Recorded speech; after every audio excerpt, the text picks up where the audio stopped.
Maithili express की शानदार प्रस्तुति।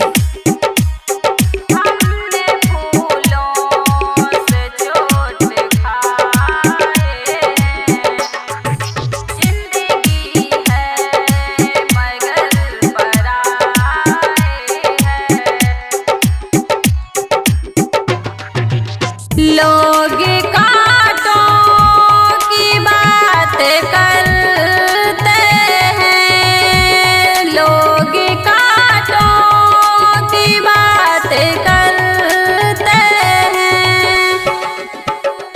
हमने फूलों से चोट खाए हैं, हमने फूलों से चोट खाए हैं।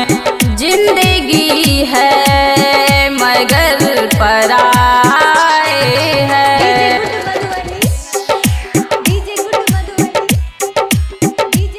हमने फूलों से चोट खाए हैं, जिंदगी है मगर पराए है।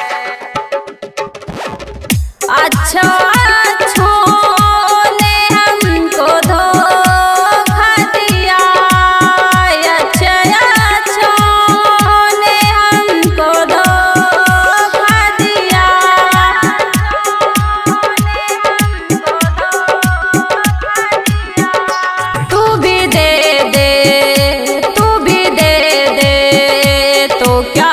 पराई है। जिंदगी है मगर पराई है।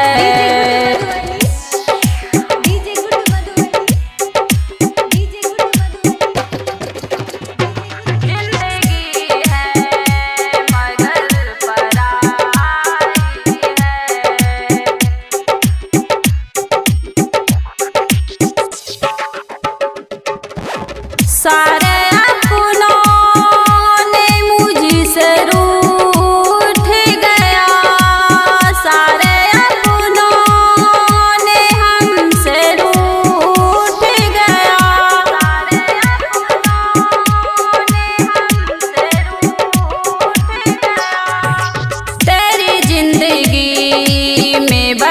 तन्हाई है, तेरी जिंदगी में बस तन्हाई है।